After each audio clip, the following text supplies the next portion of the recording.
There's a problem with equating power with control, oppression, domination. There's a problem with equating power with influence of increasingly large numbers of people. They, to me, seem to miss a lot intuitively. I'm excited, Barney.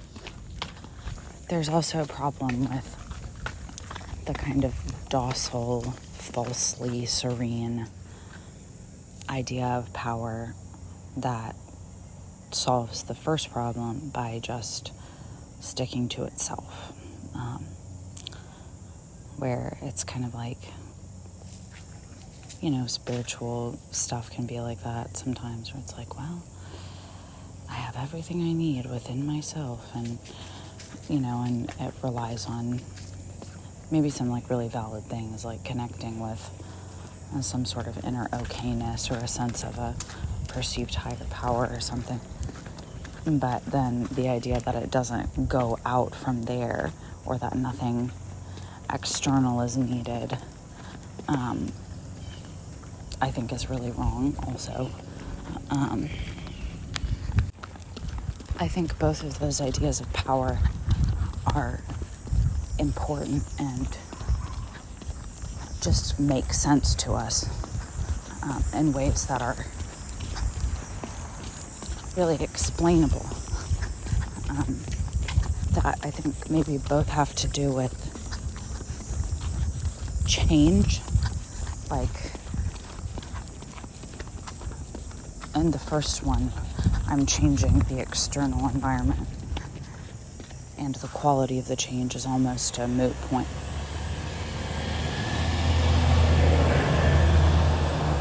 And in the second one, I'm changing myself, and maybe, I don't know, I'm just thinking out loud, but the quality of the change is like the only point. And everything external to what's happening in my change is extraneous.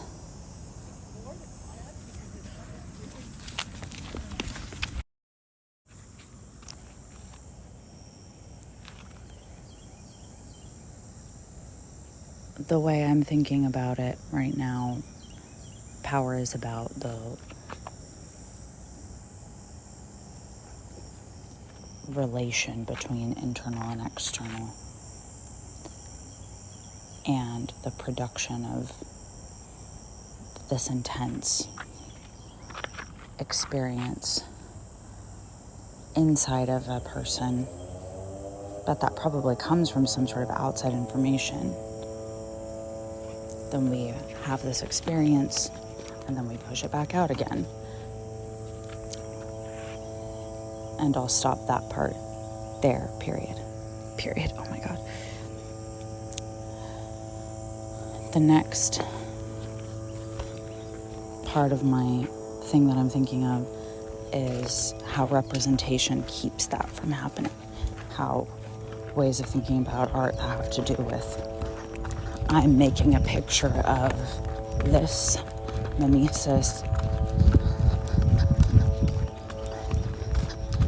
a portrait is a representation of the person whose portrait I'm making. The next part is about how those ideas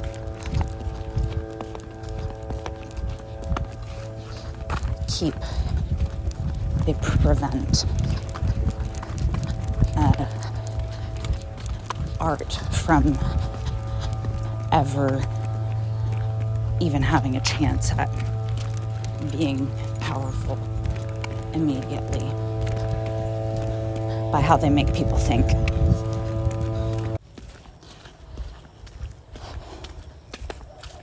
Theories of representation that start from this premise assume that representations are inherently weaker than the things that they represent in terms of reality, and there's a hierarchy of importance where things that are real are better than things that are further from the real, like a representation, or like us, like in this system, we are quote unquote shadows or representations of some heavenly, better world of forms. So there's like a dilution that takes place.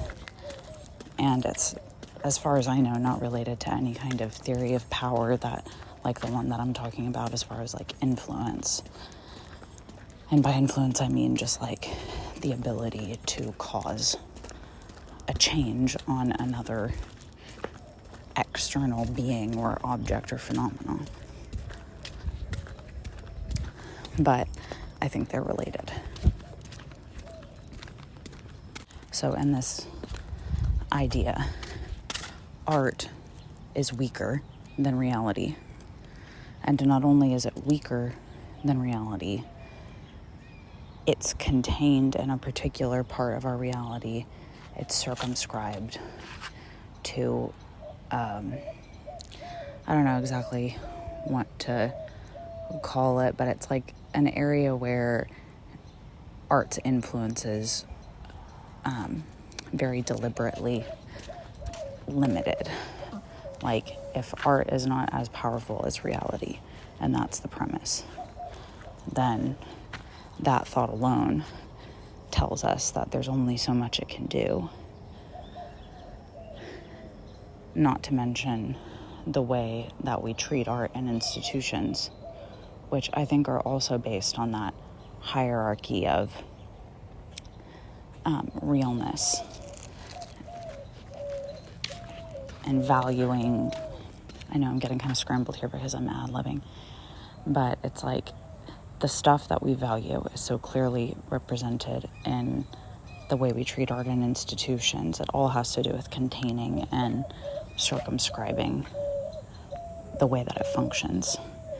And I think I'm having a hard time articulating this part, but it's not just that we limit what art can do, like in the physical environment by this. It's a habit of thinking. It's a way that our mind works that causes us to assume, before we've ever even made art, that the most we're going to be able to do is muse about it.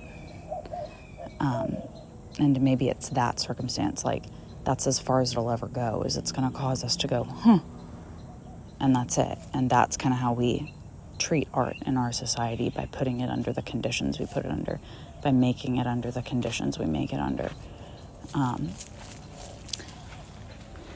So that's another part.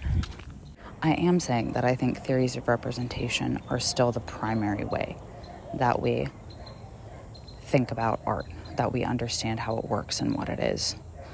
And I say that because in my experience, like, I've had a lot of interactions with people who are really educated and intelligent art people, and we talk about that problem. Like, it's hard to even imagine an art that isn't based on representation because of how we think of art in our society. And even though there are lots of other ways of thinking of art, and a lot of art history for the last, 150, 100, 200, you could just trace it back, cutoff point wherever. But a lot of art history for a long time has been about trying to conceive of art differently. I think if you wanted to make the case, you could definitely make the case that it's been about trying to free art from representation and from assumptions about power. But I don't really even want to lock myself in that hard. I'm just making some observations. So the first observation is just that I think there are problems with how we conceive of power, just in general, as controlling and dominating large groups of people, which completely ignores the quality of the experience, or with containing whatever kind of inner okayness experience you have within yourself, and kind of blocking out reality, blocking out the external. And I think that there is an actual source of power that we're all really aware of, like we all know about it, and that source doesn't really even get discussed. It's okay, sweetie. That's just a boat. You can smell it. It's okay. Don't worry. And then the next part of this is that I think that theories of representation, which are ancient but that we still rely on, are one of the main things that assists in preventing us from conceiving of an art, a method of understanding art that really harnesses its power. The last thing I'll say about this now is that motherfucker. The thought just left me, but it's the synthesizing thought. Oh yeah, it's just the practical part of this, which is just that I think there's nothing really new in what I'm saying in any way, and it's probably all like, I don't know, somehow dumb, but I think it's practically important anyway, even if it doesn't really quote unquote make sense or follow what other people have said properly, because of the simple fact that it... Come on, Barry, we have to go this way. Sees art from an artist's perspective and creates a system and a method for understanding art that doesn't have to do with methods from other disciplines being appropriated.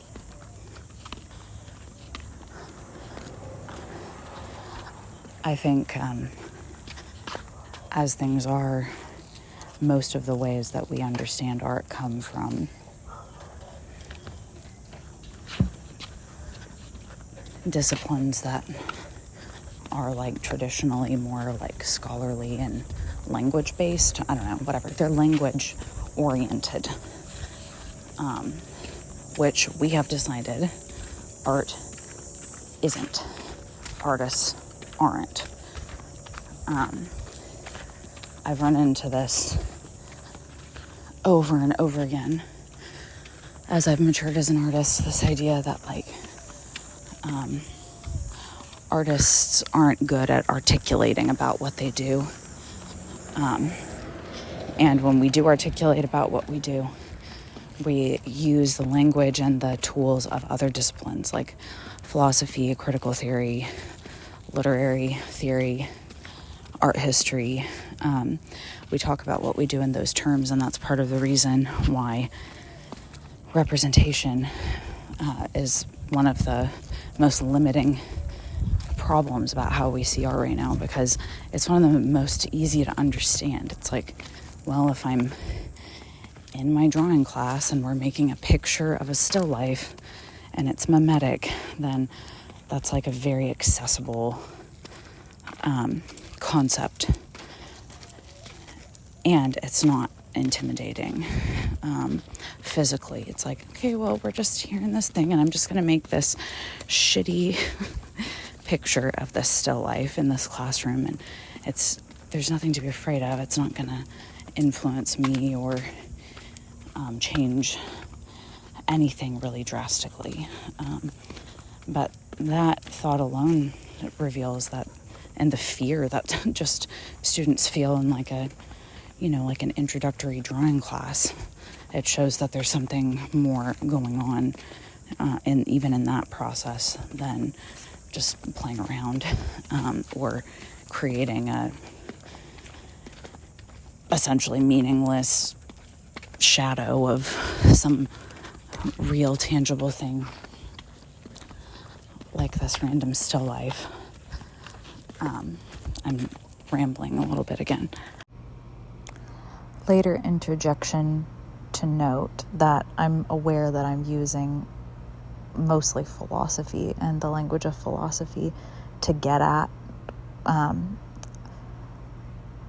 what I'm trying to describe, but my goal is to begin with this language, begin with this understanding, because as usual, it's the only thing that we have because we don't have an art language for it, but then to develop an artist-centric language, and not just a language, but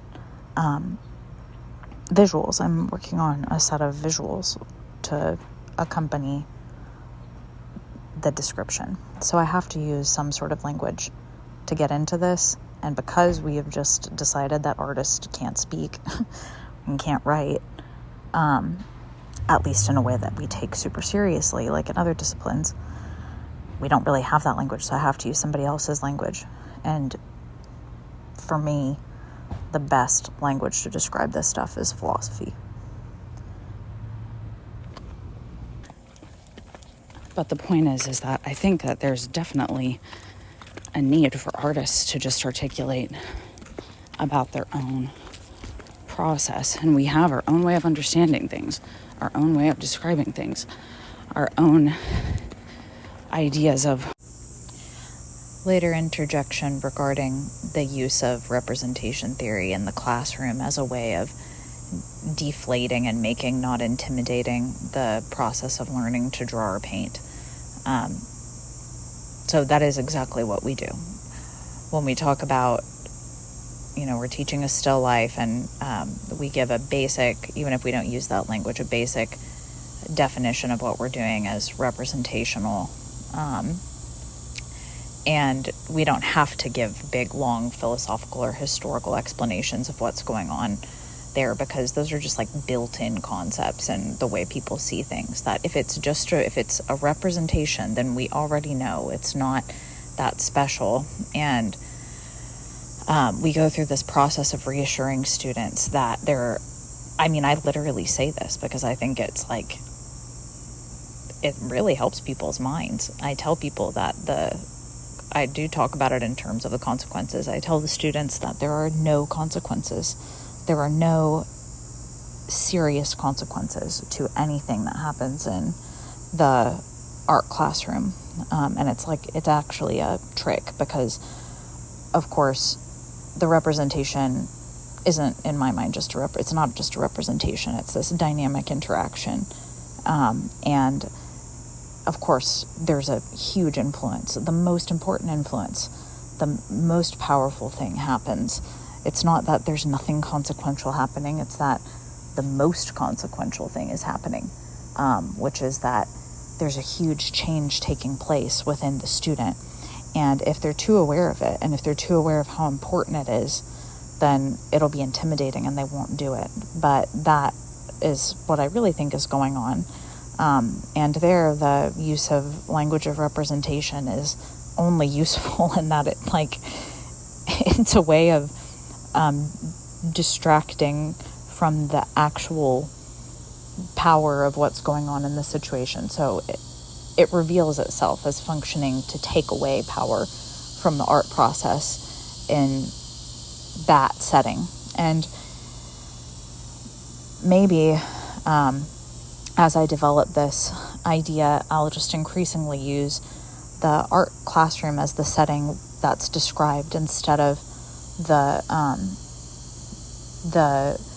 setting that's typical for these kinds of discussions, I'm realizing, which is like the viewer or the audience and the art object. That's the setting. It ignores the process of creation, which I find really interesting, where the art classroom, it's a setting and a set of relations that are all about the process of creation. And I would actually say, like, the environment that I'm considering, it's it just contains all of that. So it's just like a bigger space and time. So the process of creation from artist to art object, and even like in a network, like in a classroom setting, this is how things actually are. That's how people make art, is in group settings and in isolation. And then there is another separate setting that is related to the first setting, which is the viewing experience. But I see that as all part of, like, I'm bracketing larger than just art object and viewer. And in my reading so far, I've definitely seen that, like, I talk about it in a little bit, object-oriented ontology, and like critics who write about this kind of stuff, like Michael Fried or however you say his name, and probably like actor network theory, which isn't really about art, so maybe skip that one, but definitely Michael Fried, and object-oriented ontology. They really are very focused on the viewer and art object relation, and not on the artist, art object, art creation setting. What is really important and what's not really important, and we're like masters of the realm of what goes on in the mind, how that relates physically through the body to external objects like materials, and then to the minds of others as they intake what we're doing. We have a really important and like uncompetable with understanding of that space that other disciplines do not have. And we are totally capable of articulating about that space. It doesn't have to sound like other disciplines.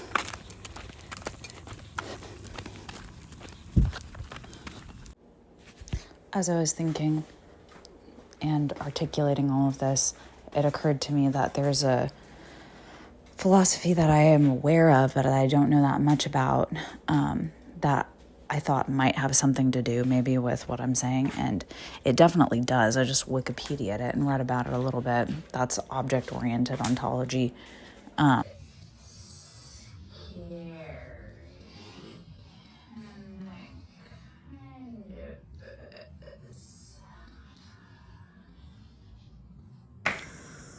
I've just spent the morning getting a basic idea of object-oriented ontology and what it says, and being like, God damn it, these people have already thought of the stuff that I'm trying to think of. But that's not bad, that's good. So I read about object-oriented ontology, I read about actor network theory, and those are the two that are the most like what I'm saying. Actor network theory is like, I'm gonna reduce it. But actor network theory is like the artist, the art object, and the viewer. Interestingly, all of these things, all of these ideas, they get real focused on the art object and the viewer, and they don't include the artist or what happens in the art making process in the system. That's very interesting to me. So back to actor network theory. Let's just say the viewer and the art object are seen as being in this like constant feedback loop, and it's the feedback loop itself that is the object.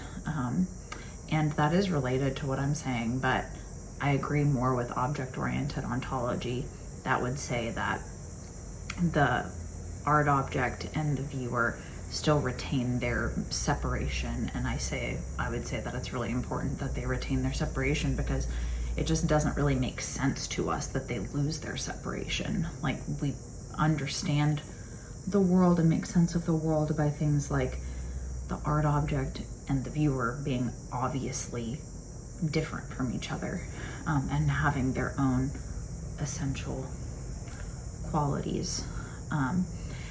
So then the other thing that I learned from reading about object-oriented ontology is that I really like how, what's his name? Graham Harman. I want to call him Harlan because of Righteous Gemstone's cousin. But Graham Harman distinguishes the undermining way of finding knowledge, the overmining way of finding knowledge, and the duomining way of finding knowledge. That's super helpful. So the undermining way of finding knowledge is when you look at an art object and you reduce it to its component parts, and that's how you define it. It's like, well, what is that? You could do that with any object. What is that? It's a painting. The painting is nothing more than the canvas and the paint, and if you want to get more complicated, series of marks and gestures. That might be getting too complicated.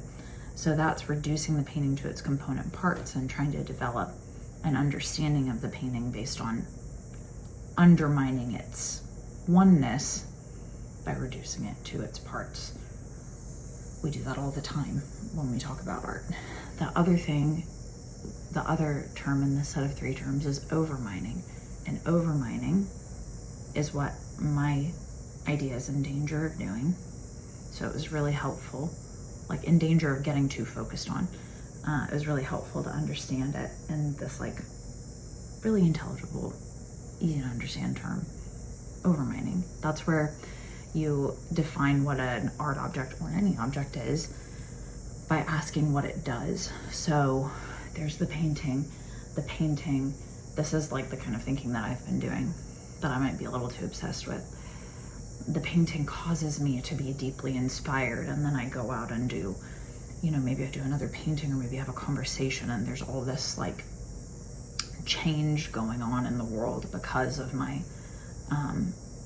interaction with the painting. So that would be overmining, and I think probably others would put that in different terms.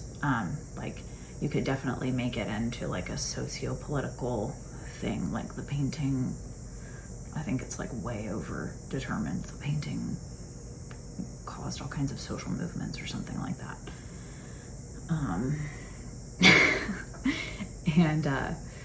Yeah, so that's undermining and overmining. And then there's duomining, which is just a combination of both. And this is what I think is really important, because those 3 things, they just make sense. They're easy to understand. That's definitely how we try to parse out the world. So then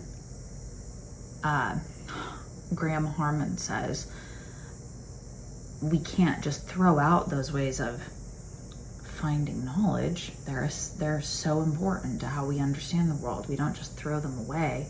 They're like the only ways we have of understanding the world.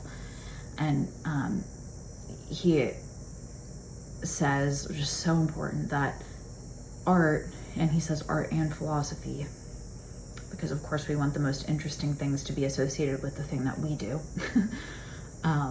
Art and philosophy are not, he doesn't exactly say this, but I think this is it. They're not about finding knowledge. It's not knowledge. That's what those undermining and overmining and duomining things, those ways of understanding, are about. They're about finding knowledge. But art, and he says philosophy, I'll just stick with art. Art isn't really about finding knowledge, and he actually says it in a really awesome way.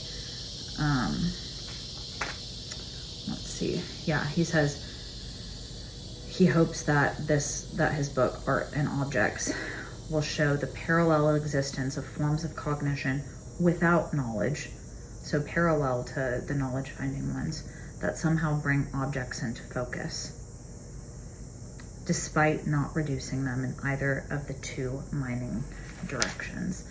And then I said, this is the art making process. When I'm making art, and when I'm talking to people about art, when I'm teaching art, when I'm looking at art, we're not really being like, well, what is this? What is this? It's this. Maybe we do that just a barely little bit. I'm like, well, what is it that you're doing? It's the paper, it's the graphite, whatever. And then that just automatically shows that the paper plus the graphite doesn't equal the final thing that has been so influential to us. Nor does just the influence alone. Like, I got inspired. Well, people get inspired all the time. And it doesn't become really obvious like why that matters unless we're relating it to the thing that caused the inspiration, the art object. So all of that is really awesome to me for figuring out what it is that I'm trying to say. It's really helping me understand. And I think right now I would say that still I'm very interested in this field where you've got the artist, you've got the art object, and this complex relation that starts there. And I'm not opposed to like giving a really significant position to that relation, that passing of information from external reality, phenomena, events, material things, mundane things, not mundane things, to myself as an artist, then extruding those again to make the art object. So you could imagine that artist, art object kind of network feedback loop going on. And in the same field then there's the viewer, beholder, whatever. And there's like just multiple relational feedback loops going on. And right now, like in that setup, it could be very similar to actor network theory, which also says something that I say and that I do think is true, that like objects and phenomena that are not other human consciousnesses have equal status in their ability to affect us and what we do, and not us and other objects and other phenomena and all that.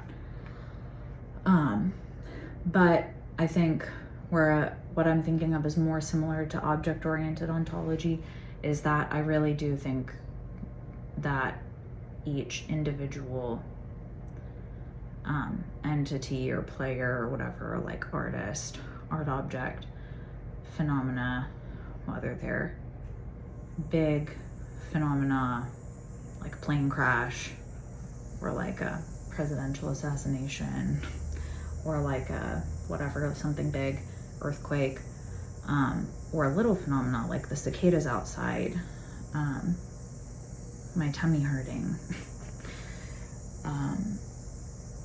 my head turning, that all of those things retain their, I don't want to use a bunch of philosophical terms that I don't understand, but they're just, their essence. They are what they are. They're not just like dissolving into networks. I don't think it makes sense to see things as nothing but relations, though I do think that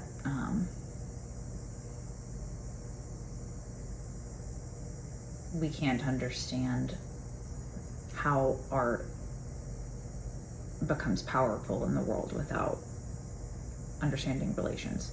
It's not the same thing as context. Like the art is changing in every different context. It's because I also don't think that. I think the art object is what it is, and it pushes its influence into every context in which it exists. One more thing that I've realized from reading this stuff about object-oriented ontology, and especially object-oriented ontology and actor network theory, is that I don't know, at least not from what I can tell. I'm going to keep reading about both of them, but they don't make any like big claims about power or artists asserting power, which is in a way, like, I don't know exactly what you would call it. It's about artists asserting power. Like you could call it like a political claim. Like it's more practical. And that is one of my concerns giving artists more equal status with power holding institutions, and seeing, like, using that way of understanding art in opposition to like representation theories, ideas that are about art that are overly concerned with what art means and interpretations in particular spaces. So like opposing that with this other way of thinking, that's a practical concern for me, because I think those other ways of thinking, like even if I throw out my own thing and just say object-oriented ontology and actor network theory, like if you actually use those terms in your own art practice and in your own art understanding, that could eliminate, it could help to eliminate some of the problems with like art world hierarchies that are making things really boring and repetitive for artists. So anyway.